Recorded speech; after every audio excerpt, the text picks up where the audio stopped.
So the planning process for E3B goes back about 4 or 5 months when we have an order come out, and 423 Infantry was tasked with building and running the weapons lane for E3B, which is just 1/3 parts of the E3B separate tasks.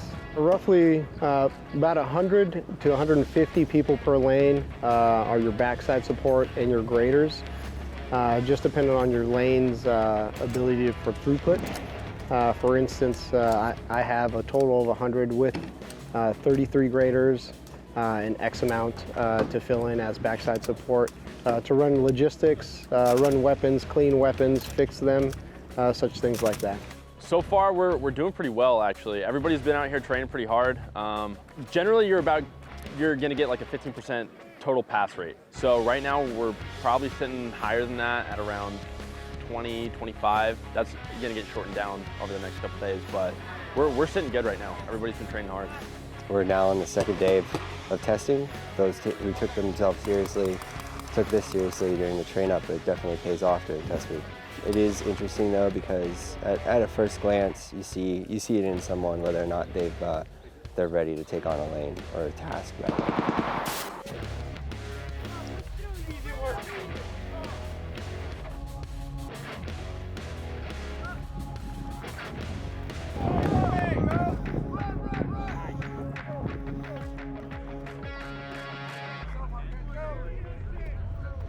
This was a larger effort, brigade-wide, and it took every company had to play a part within our battalion at least in order to get these lanes set up.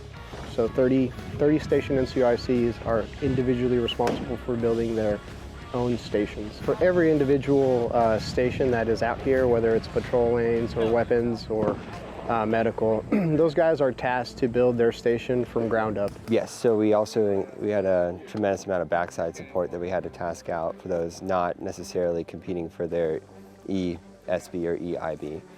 I think it's very hard to build something from scratch, even in just theory. You could put forth a plan of what that would look like, but establishing it and letting it run through, knowing full well there's going to be 800 to 1,000 candidates rolling through. I think those guys are crucially responsible, and I think that is something that's a little bit of an overview.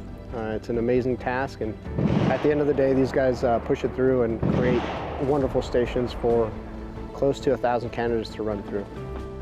So first day is the EPFA, so it's a physical fitness test. First, we ran a mile in our LTV, gloves, and ACH. And then from there, we did 30 dead-end push-ups. And then from there, we sprinted 100 meters to the LMTVs.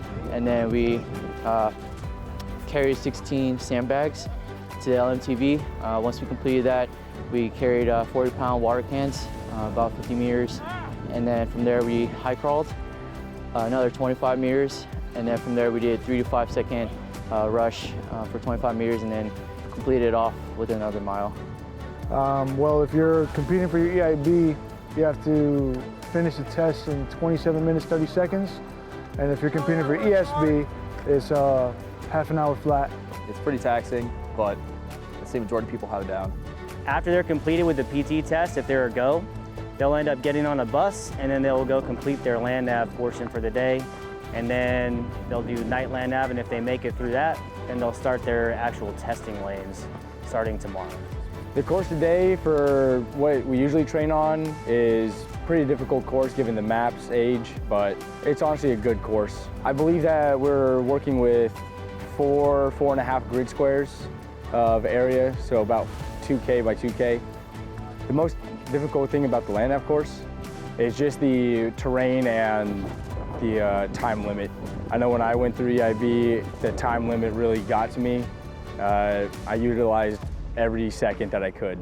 You know, creating experts in the Army is very important to not only the infantry, but every MLS, because that establishes that cornerstone of knowledge, that creativeness, and that confidence in leaders, whether they're private to specialist, you know, a sergeant to a sergeant major, or lieutenant up to, you know, a general. That cornerstone of being an expert in these 30 tasks and having the endurance to go all the way through the train up and the testing of all the tasks really shows a level of leadership that needs to have in the Army and also a level of confidence that establishes amongst leaders. Yeah, it's neat to see both American and Republic of Korea forces out here completing the lanes. Yeah, I say that's one of the coolest things about being in Korea is being able to work with our counterparts. We have a lot to learn from them as they have a lot to learn from us as well.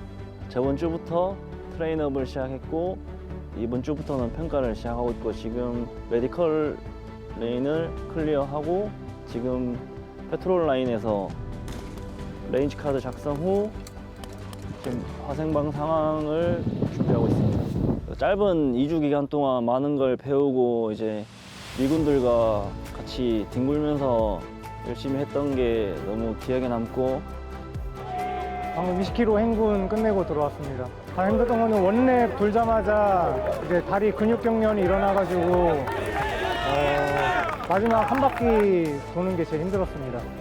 지금 기분은 굉장히 좋고 모든 미군, 한국군 같이 합격의 이 기쁨을 누릴 수 있어서 너무 좋습니다. At the end of the day, it's all worth it in the end for both our experiences and supporting South Korea and United States efforts.